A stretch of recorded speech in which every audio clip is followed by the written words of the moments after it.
The 100 Dresses Part 2 by Elzor Esther. So here we start. While the class was circling the room, जो class थी वो गोला बना के खड़े हुई थी, मतलब बच्चे जो थे वो एक सर्कल बना के खड़े हुए थे रूम में ड्राइंग्स को देखने के लिए. The monitor from the principles office brought miss mason a note. जो मॉनिटर है वो प्रिंसिपल के ऑफिस से एक नोट लाया जो किसके लिए था, मिस मेसन के लिए था. Miss mason read it several times and studied it thoughtfully for a while. Miss Mason ने बहुत बार पढ़ा उस नोट को और काफी देर तक देखती रही उस नोट को. Then she clapped her hands. तब उन्होंने ताली बजाई और बच्चों को बोला, मतलब ताली बजाई ताकि बच्चों का अटेंशन ग्रैब करने के लिए. फिर उन्होंने बोला everyone back to their seat. हर कोई अपनी सीट में बैठ जाओ. उन्होंने बच्चों को क्या बोला, अपनी सीट में बैठ जाओ. When the shuffling of feet had stopped. जब उनके पैरों की आवाज रुक गई थी बच्चों की. And the room was still and quiet. और रूम में शांति हो गई थी. Miss Mason said. Miss Mason ने बोला, I have a letter from Wanda's father that I want to read to you. मेरे पास एक लेटर है जो किसकी तरफ से है, वांडा के पिताजी की तरफ से है. Miss Mason stood there a moment and the silence in the room grew tense and expectant. और जो साइलेंस है, थोड़ी देर के लिए मिस मेसन वहां पे खड़ी रही और जो शांति थी वो बहुत ही टेंस, मतलब बहुत ही सीरियस माहौल हो चुका था. Her manner indicate what was coming. This letter from Wanda's father was a matter of great importance. उनके एक्सप्रेशन से, उन जिस हिसाब से वो बात करी थी उससे पता चल रहा था कि ये लेटर जो है बहुत इंपॉर्टेंट लेटर है. Everybody listened closely as Miss Mason read the brief note. जो छोटा सा नोट जो था जब मिस मेसन ने पढ़ा तो सबने ध्यान से सुना. Dear teacher, my Wanda will not come to your school anymore. जो वांडा के फादर थे उन्होंने क्या लिखा था कि मेरे बच्चे आपके स्कूल में अब नहीं आएंगे. जेक ऑल्सो, जो उनके बेटा था जेक, वो भी नहीं आएगा. Now we move away to big city. अब हम कहाँ जाएंगे, एक बड़ी सिटी के तरफ जाएंगे. नो मोर हॉलर पोलक. हॉलर पोलक मतलब a person of polish skin, मतलब एक पोलैंड से जो आदमी आया होता है उसे हॉलर पोलक कहते हैं. मतलब अब उन्हें इस नाम से नहीं चिढ़ाया जाएगा. No more ask why funny name. अब ये भी नहीं पूछा जाएगा कि वहाँ हमारा इतना नाम फनी क्यों. Plenty of funny names in the big city. क्योंकि बड़ी सिटी में बहुत ज्यादा हम जैसे लोग हैं तो वहाँ हमसे कोई पूछने वाला नहीं होगा कि हमारा नाम इतना फनी क्यों है. Yours truly John Petronski. तो उनके फादर का नाम क्या था, वांडा की John Petronski. A deep silence met the reading of this letter. बहुत गहरी शांति, मतलब बहुत ज्यादा शांति थी रूम में. Miss mason took of her glasses. Miss Mason ने अपने चश्मे उतारे. ब्लू ऑन देम, उनमें भाप मारी. And wipe them on her soft white handkerchief. और उन्हें साफ कर लिया अपने हैंकरचिफ से, हैंकी से, ठीक है. Then she put them on again. और वापस उन्हें पहन लिया. And looked at the class. और क्लास की तरफ देखा. When she spoke her voice was very low. उनकी आवाज बहुत धीमी आ रही थी, मतलब वो उदास थी. I am sure that none of the boys and girls in room 13 would purposely and deliberately hurt anyone's feelings because his or her name happen to be long unfamiliar one. तो उन्होंने क्या कहा, मुझे लगता है कि कोई भी लड़का या लड़की जो रूम 13 में है वो जबरदस्ती किसी की फीलिंग्स को हर्ट नहीं करेंगे क्योंकि उसका नाम लंबा था या फिर सुनने में अजीब था. आई प्रेफर, उन्होंने क्या बोला, I prefer to think that what was said in a thoughtlessness. मैं ये सोचती हूँ कि जो भी तुमने उसे चिढ़ाया होगा वो बिल्कुल बेवकूफ़ी थी और वो बिना सोचे समझे करा होगा तुमने, ठीक है. I know that all of you feel the way I do. मुझे लगता है कि तुम्हें भी मेरी तरह बुरा लग रहा है. That this is a very unfortunate thing. और ये बहुत ही बुरा हुआ. To have happened. Unfortunate and sad both. ये बहुत ही बुरा हुआ और दुखी भी. ये समाचार बुरा भी था और दुखी भी था, ठीक है. And I want you all to think about it. और मैं चाहती हूँ कि तुम सब इसके बारे में सोचो. The first period was a study period. पहले पीरियड का था स्टडी पीरियड, पढ़ाई करने का. Maddie try to prepare her lessons. Maddie ने सोचा कि मैं कुछ चीज़ें तैयार कर लेती हूँ पढ़ाई में, मतलब पढ़ाई कर लेती हूँ. She had a very sick feeling in the bottom of her stomach. और उसे बहुत बुरा लग रहा था मैडी को. True, she had not enjoyed listening to Peggy ask Wanda how many dresses she had in a closet. हाँ, उसे बुरा लगता था जब पेगी वांडा से पूछती थी कि तुम्हारे पास कितनी ड्रेसेस हैं. But she had said nothing. लेकिन उसने पेगी को कुछ नहीं बोला था. She had stood by silently. वो वहाँ पे चुपचाप ही खड़ी रहती थी जब पेगी वांडा को चिढ़ाती थी. And that was just as bad as what Peggy had done. और ये उतना ही बुरा था जो पेगी ने किया था. वर्स, और उससे भी खराब था क्योंकि उसको तो पता चल गया था कि ये गलत हो रहा है लेकिन फिर भी उसने कोई कदम नहीं उठाए. She was a coward. वो एक बुज़दिल थी, डरपोक थी. At least Peggy hadn't considered they were being mean. क्योंकि पेगी को ये तो नहीं लगा था कि वो बुरा कर रहे हैं या फिर उसके साथ गलत कर रहे हैं वांडा के साथ. बट शी मतलब Maddie had thought they were doing. क्योंकि मैडी को लगा था कि वो बुरा कर रहे हैं लेकिन पेगी को ऐसा नहीं लगा था. और उसके बावजूद भी मैडी ने कुछ नहीं किया। She could put herself in Wanda shoes, और वो वांडा की खुद को वांडा की जगह रखकर भी देख रही थी कि उसको कितना बुरा लगता। Goodness, wasn't there anything she could do? क्या ऐसा कोई काम नहीं था कि जो वो नहीं कर सकती थी? If only she could tell Wanda she hadn't meant to hurt her feelings. अगर वो ये बता पाती वांडा को कि उनका मतलब ये नहीं था कि वो उसकी फीलिंग्स को हर्ट करे, वो उसे दुख पहुंचाए। She turned around and stole a glance at Peggy. उसने पीछे को तरफ मुड़ी और पेगी की तरफ देखने लगी। कौन? Maddie. But Peggy did not look up. Peggy ने ऊपर नहीं देखा। She seemed to be studying hard. ऐसा लग रहा था कि पेगी बहुत ही अच्छे से पढ़ाई कर रही है। Well, whether Peggy felt badly or not, Maddie had to do something. अब पेगी को बुरा लगा हो या ना लगा हो इस बात से, लेकिन मैडी को कुछ करना था। She had to find Wanda Petrons. कि उसे किसे ढूंढना था? वांडा को ढूंढना था। Maybe she had not yet moved away. उसे लगा कि अभी तक वांडा और नहीं गए होंगे बड़ी सिटी में। Maybe Peggy would climb the heights with her. Maddie को लगा कि अब पेगी उसके साथ हाइट्स चढ़ेगी, मतलब बॉगिन साइड जहाँ वांडा रहती थी। And they would tell Wanda she had won the contest, और वो वांडा को ये बताएंगे कि वांडा कॉन्टेस्ट जीत चुकी है। And that they thought she was smart, और वो ये भी सोचते हैं कि वांडा क्या है? बहुत ही स्मार्ट है। एंड द 100 ड्रेसेस वो ब्यूटीफुल, और जो उसकी 100 ड्रेसेस है वांडा की वो बहुत सुंदर हैं, ब्यूटीफुल हैं। When school was dismissed in the afternoon, जब स्कूल खत्म हुआ आफ्टरनून में, Peggy said with pretended casualness मतलब ऐसा दिखाना कि नॉट जेन्युइन, मतलब असली रियल ना होना, एक फॉर्मेलिटी निभाना।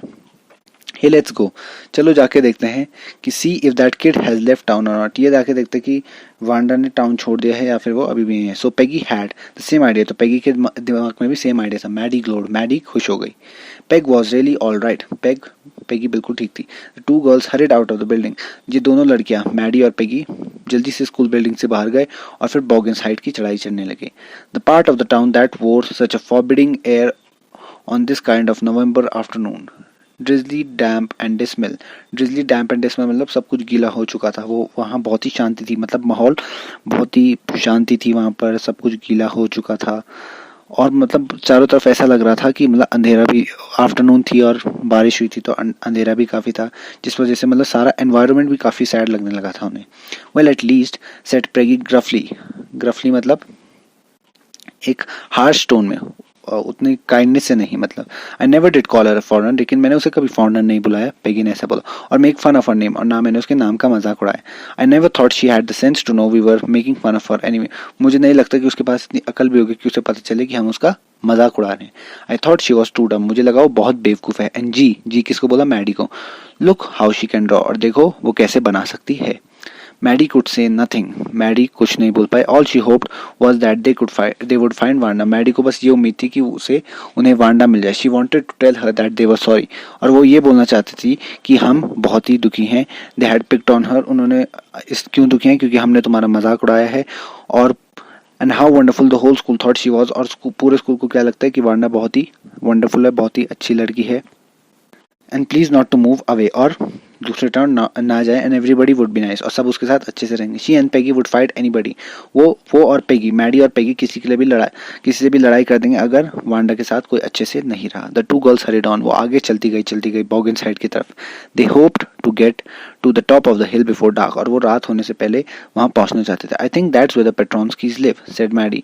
मैडी ने एक छोटे से व्हाइट घर की तरफ पॉइंट करते, मतलब इशारा करते हुए, उंगली दिखाते हुए बोला कि हाँ मुझे लगता है यहाँ रहते हैं पेट्रॉन्स्कीज, मतलब Wanda. Wisps of old grass stuck up here and there along the pathway like thin kittens. The houseway and its sparse little yard looked shabby but clean. जो उनका घर था उसके सामने एक छोटा सा यार्ड, मतलब गार्डन टाइप का था, बगीचा था जिसमें थोड़ी सी घास थी, और वो किसकी तरह था? वांडा की ड्रेस की तरह। शैबी बट क्लीन, शैबी मतलब छोटा सा था लेकिन साफ था। It reminded Maddie of Wanda's one dress, और वांडा की एक ड्रेस जो थी, जो फेडेड ब्लू कॉटन ड्रेस, जो ब्लू कलर की ड्रेस वांडा पहन के रखती थी, बिल्कुल उसी की तरह था उनका गार्डन। शैबी बट क्लीन, यहाँ पे एक वर्ड था विस्प्स ऑफ ओल्ड ग्रास, मतलब पीसेज ऑफ ओल्ड ग्रास, पुरानी घास के पीसेज जो है वहां पर लगे हुए थे, ठीक है। अब there was not a sign of life about the house, वहां पे ऐसा लग रहा था कि कोई रहता ही नहीं है। Peggy knocked firmly on the door, Peggy ने दरवाजे पर नॉक किया, but there was no answer, कोई आंसर नहीं था, किसी ने जवाब नहीं दिया। She and Maddie went around to the back yard and knocked there, वो घर के पीछे भी गए, वहां भी उन्होंने नॉक करा। Still there was no answer, फिर भी उन्हें कोई जवाब नहीं मिला। There was no doubt about it, the Petronskis were gone. इसके बारे में कोई डाउट नहीं था कि अब पेट्रोन्स्कीज जा चुके थे दूसरे town. How could they ever make amends, अब वो अमेंड्स मतलब माफी कैसे मांग सकते थे, जो सब कुछ उनके बीच में खराब है उसे सुधार कैसे सकते थे। They turned slowly and made their way back down to the hill, वो हल्के से मुड़े और वापस नीचे चले गए बॉगिन साइड से। Well anyway said Peggy, Peggy ने बोला शी इज गॉन नाउ, अब वो जा चुके, so what can we do, अब हम कुछ नहीं कर सकते। Besides when I was asking her about all her dresses, जब मैं उसे उसकी सारी ड्रेसेस के बारे में पूछ रही थी, she probably was getting good ideas for her drawings, तो तभी उसे शायद अच्छे आइडिया मिल रहे होंगे ड्राइंग के लिए। She might not even have one the contest otherwise, और वो जीतती भी नहीं कॉन्टेस्ट अगर मैं उससे पूछ के उसे बार बार आइडिया नहीं देती। तो ये कह रही थी Peggy. Maddie turned this idea carefully over in her head, for if there were anything in it, she would not have to feel so badly. But that night she could not get to sleep. Maddie ने इस idea को ध्यान से सोचा, लेकिन उसे फिर भी बुरा लग रहा था, उसे रात को नींद भी नहीं आ रही थी। She thought about वांडा, और वो वांडा के बारे में सोच रही थी, उसकी ब्लू ड्रेस के बारे में सोच रही थी, and the little house she had lived in, और जिस छोटे घर में वो रहती थी। And she thought of the glowing picture those 100 dresses made, और वो उसके दिमाग में क्या चल रहा था, वांडा, उसके घर की पिक्चर्स और उसकी ड्रेस और उसकी 100 ड्रेसेस जो क्लासरूम में लगी थी। At last Maddie sat up in bed, Maddie को जब उसके ख्याल परेशान करने लगे तो बैठ गई, जो लेटी हुई थी वो खड़ी हो गई और अपना सर जोर से दबाया ताकि वो अपनी थिंकिंग को रोक सके। And really thought this was the hardest thinking she had ever done, जो अब तक लाइफ में जो हार्डेस्ट थिंकिंग उसने करी थी, मतलब सबसे गहराई में जाकर जो उसने सोचा था वो यही मोमेंट था। आफ्टर लॉन्ग टाइम, और काफी लंबे समय बाद, she reached an important conclusion, उसने कंक्लूजन निकाला, मतलब एक अंत निकाला। She was never going to stand by and say nothing again. अब वो ऐसे नहीं कि चुपचाप से खड़ी रहेगी जब वो किसी को कोई गलत करते देखेगी। If she ever heard anybody picking on someone, अगर उसने किसी को भी दूसरे पर पिक करते मतलब किसी को बुरी तरीके से ट्रीट करते हुए देखा, because they were funny looking, क्योंकि वो फनी लुकिंग है, मतलब उनको देखकर हंसी आती या फिर उनके अजीब नाम है, तो वो बोलेगी, अगर चाहे उसका मतलब पेगी की फ्रेंडशिप लूज करना ही क्यों ना हो, पेगी के साथ उसकी दोस्ती टूटना ही क्यों ना हो। She had no way of making things right, अब वो वांडा के साथ चीजें तो सही नहीं कर सकती थी क्योंकि वांडा अब जा चुकी थी, लेकिन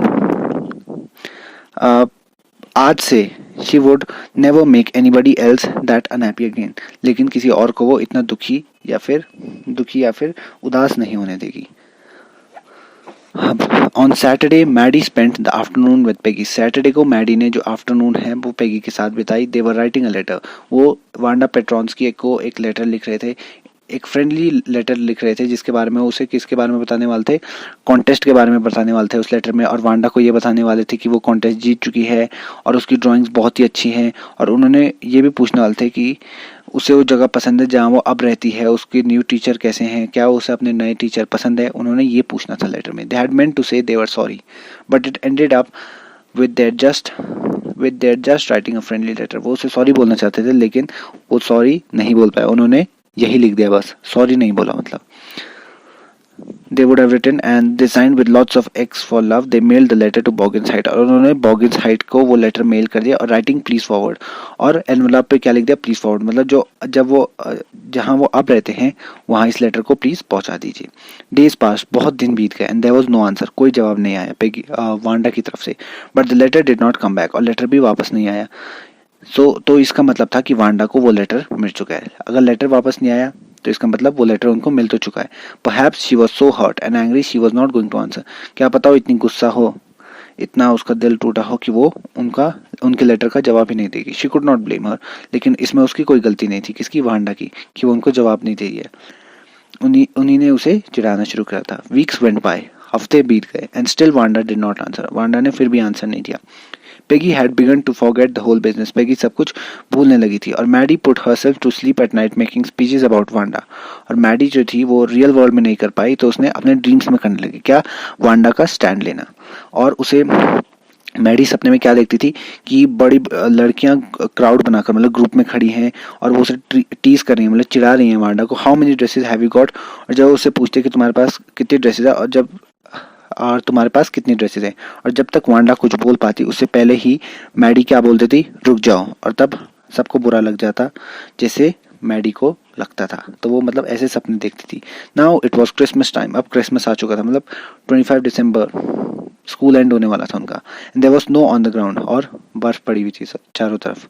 Christmas bells and a small tree decorated the classroom. Classroom जो था वो किससे डेकोरेटेड था? क्रिसमस बेल्स से डेकोरेटेड था। On the last day of school, जब स्कूल का आखिरी दिन था, बिफोर द हॉलीडेज, छुट्टियों से पहले, the teacher showed the class a letter. Teacher ने एक लेटर दिखाया क्लास को, जो उन्हें सुबह ही मिला था। किन टीचर ने? मिस मेसन ने उन्हें एक लेटर दिखाया। यू रिमेंबर, क्या तुम्हें याद है वांडा पेट्रॉन्स की? द गिफ्टेड लिटिल आर्टिस्ट, वो आर्टिस्ट जो द गिफ्टेड लिटिल आर्टिस्ट मतलब जो बहुत अच्छी ड्राइंग्स बना सकती है। Who one the drawing contest, जिसने ड्राइंग कॉन्टेस्ट भी जीता था। देखो, उन्होंने मुझे कुछ लिखा है और मैं अब खुश हूँ कि मुझे ये पता लग गया कि वो कहाँ रहते, क्योंकि अब मैं उन्हें क्या भेज सकती हूँ? मेडल भेज सकती हूँ। I want to read her letter to you, और मैं उसका लेटर तुमको पढ़ना चाहती हूँ। The class sat up, class बैठ गई, क्योंकि उनके अंदर एक इंटरेस्ट आ गया कि हाँ, क्या लिखा होगा इस लेटर में। डियर मिस मेसन, ये है वांडा का letter. Dear Miss Mason, how are you, आप कैसी हो, और रूम 13 कैसा है। प्लीज टेल द गर्ल्स, लड़कियों की ये बताना कि वो 100 ड्रेसेस रख सकती हैं, क्योंकि अब मेरे नए घर में मेरे पास 100 नई ड्रेसेस हैं जो मेरे क्लोजेट में लगी हुई हैं। आईड लाइक दैट गर्ल, मैं चाहती हूँ कि पैगी को आप कौन सी ड्राइंग दो? ग्रीन ड्रेस की, जिसके ऊपर रेड ट्रिमिंग्स लगी हैं, और मैडी को, उसकी दोस्त मैडी को दो ब्लू ड्रेस और क्रिसमस के लिए। और मैं उस स्कूल को बहुत मिस करती हूँ, और मेरे नए टीचर उतने अच्छे नहीं हैं जितनी आप हैं, और मेरी क्रिसमस आप सबको। ये वांडा ने लिखा था। On the way home from school, जब वो घर आ रहे थे, मैडी और पेगी ने अपनी ड्राइंग्स बहुत ही केयरफुली देखी, मतलब बहुत ही ध्यान से देखी। All the houses had wreaths, all the houses had wreaths and holly in the windows. HOLLY, HOLLY, holly मतलब shrubs होते हैं, मतलब एक तरीके का प्लांट। और wreaths मतलब ज्वेलरी, मतलब ज्वेलरी लगा रखी थी, मतलब नकली ज्वेलरी लगा रखी थी घर की सजावट करने के लिए। आउटसाइड द ग्रोसरी स्टोर, और सब्जी की दुकान के बाहर, hundreds of Christmas trees were stacked, और बहुत सारे क्रिसमस ट्रीज थे सब्जी की दुकान के बाहर। एंड इन द विंडो, और खिड़की में जो कैंडी पेपरमेंट, मतलब जो कैंडी होती है, कैंडी स्टिक्स रखी थी। एंड कॉर्न्यूकोपियास, और विंडो पे क्या थे? कॉर्न्यूकोपियास मतलब डेकोरेटिव कंटेनर्स, मतलब जो कंटेनर, मतलब कुछ भी सामान, फल बोल रहा हूँ, फ्लावर्स वगैरह, फ्लावर्स रखने का वास ही आप कह सकते हैं, जो बहुत ही डेकोरेटेड होता है, ठीक है। और ऑफ शाइनी ट्रांसपेरेंट पेपर मतलब जिस पेपर के आप आसपास अगल बगल आर पार देख सकते हो, ठीक है। वो स्ट्रंग, वो भी चिपकाए हुए थे। The air smelled like Christmas and light shining everywhere reflected different colours on the snow, और स्नो पे अलग अलग कलर्स रिफ्लेक्ट हो रहे थे, क्योंकि चारों जो माहौल था वो रंग बिरंगा हो रखा था। बॉय सेड पेगी ने क्या बोला? This shows she really likes us, इससे पता चलता है कि वांडा हमें पसंद करती थी। It shows she got a letter, इससे ये पता चलता है कि उसे हमारा लेटर मिल गया। And this is her way of saying that everything's all right, और मुझे लगता है ये उसका तरीका है ये समझाने का कि हाँ, सब सही है। एंड दैट्स दैट, और यही बात है। मैडी ने दुखी होते क्या बोला? हाँ, मैं भी यही सोचती हूँ। She felt sad because she knew she would never see the little tight lipped polish girl again and couldn't ever really make things right between them. वो मैडी जो थी इतनी उदास इसलिए थी क्योंकि वो जानती थी कि उसके और पेगी के वांडा के बीच में अब कुछ सही नहीं हो सकता था। सही क्यों नहीं हो सकता था? क्योंकि वो उसे कभी मिल नहीं पाएगी। शी वेंट होम, मैडी घर गई, और उसने ड्राइंग किसके ऊपर लगा दिया? एक पिंक फ्लावर्ड वॉलपेपर था, मतलब दीवार पे एक पिंक फ्लावर का एक वॉलपेपर लगा हुआ था, ठीक है। उसके ऊपर उसने उसे पिन कर दिया, मतलब चिपका दिया। जो शैबी रूम था, मतलब छोटा रूम था, came alive from the brilliancy of colours, बहुत सारे कलर्स थे जो बाहर लाइटिंग कर रखी थी लोगों ने, उसकी वजह से चमक रहे थे। Maddie sat down on a bed, Maddie bed के ऊपर बैठी, लुकिंग एट हर ड्राइंग, वो अपनी ड्राइंग पर देख रही थी। She had stood by and said nothing, वो कुछ भी नहीं बोल रही थी, बस अपनी ड्राइंग को ही देखी जा रही थी। But Wanda had been nice to her anyway, लेकिन वांडा ने उसके साथ बुरा नहीं करा, उसे फिर भी वो ड्राइंग थी। टीयर्स ब्लर्ड हर आइज, जब होता है ना कि आंखों में आंसू आ जाते हैं तो सब साफ दिखाई नहीं देता है, तो उसके साथ भी ऐसी सिचुएशन हो गई थी। किसके साथ? मैडी के साथ। ये सोचकर कि वांडा फिर भी उनके साथ कितनी अच्छी रही। And she gazed for long time at the picture, और काफी लंबे समय तक मैडी ने उस पिक्चर को देखा। Then hastily she rubbed her eyes, hastily मतलब क्विकली, जल्दी से उसने अपने आंखें पोंछी। एंड स्टडीड इट इंटेंटली मतलब बहुत ही ध्यान से देखा किसको? उस ड्राइंग को। The colours in the dress was so vivid, बहुत ही अलग अलग कलर्स थे ड्रेस में। विविड मतलब इंप्रेसिव कलर्स थे, बहुत ही अच्छे कलर्स थे ड्रेस में। She had scarcely notice the face and head of the drawing, उसने ये नोटिस ही नहीं करा कि उस ड्राइंग में क्या भी था, हेड भी था और हेड भी था, मतलब फेस भी था एक आदमी का, पूरा मतलब एक आदमी भी बनाया था ड्रेस के साथ, बट इट लुक्ड लाइक हर, और वो किसकी तरह दिख रहा था, बिल्कुल मैडी की तरह। Maddie, it really looked like her own mouth, और बिल्कुल उसी के मुंह की तरह लग रहा था वो ड्राइंग में जो वांडा ने बनाई थी। Why it really looked like her own self, लेकिन वो उस मैडी की तरह ही क्यों दिख रहा था? Wanda had really drawn this for her, Wanda ने ये सच में मैडी के लिए ही बनाया था। एक्साइटेडली, और वो बहुत खुश हुई और वो पेगी के पास गई। Peg, she said, let me see your picture, मुझे अपनी पिक्चर देखने दो। व्हाट्स द मैटर, पेगी ने बोला, लेकिन क्या बात है? आस्क्ड पेगी, पेगी ने पूछा। As a clattered up to the room, क्योंकि कंटिन्यूस रैटलिंग साउंड, मतलब जल्दी जल्दी ऊपर चढ़ते गए। कहाँ? पेगी के बेडरूम की तरफ। मैडी केयरफुली रेज, मैडी ने जो पेगी की पिक्चर है वो ऊपर करी थोड़ी सी। Look she drew you, Maddie ने क्या बोला? देखो उसने तुम्हें बनाया है। दैट्स यू, ये देखो उसने तुम्हें बनाया। शी एक्सक्लेम्ड, उसने मतलब चौंक कर बोला। And the head and face of this picture did look like Peggy, और जो इस पिक्चर का भी हेड था, मतलब सर और चेहरा, वो बिल्कुल पेगी की तरह दिखता था। व्हाट डिड आई से, सेड पेगी, पेगी ने बोला, हाँ तो मैंने तुम्हें क्या बोला था? वो हमें बहुत पसंद करती थी। She must have, yes she must have, और मैडी ने बोला, हाँ मुझे भी अब यही लगता है। And she ब्लिंक्ड away the tears, और उसकी आंखों पे जो टीयर्स आ जाते थे हर समय वांडा के बारे में सोचकर, उसने वो आंसू हटा दिए। Looking stolidly over at the group of laughing girls after she had walked off, after she had said, sure 100 of them all lined up. Maddie ने अपनी आंखों से वो टीयर्स हटाए जो कब आ जाते थे? जब वो वांडा के बारे में सोचती थी, जब वांडा स्कूल यार्ड में खड़ी रहती थी और जो लड़कियां हैं उसके ऊपर हंसी रहती थी बाकी, और वांडा फिर चल देती थी अपने रास्ते, ये बोलने के बाद कि हाँ मेरे पास 100 ड्रेसेस हैं और सारी लाइन एक के बाद एक मैंने अपने क्लोजेट, मतलब अपनी अलमीरा में रखी हुई है। तो आज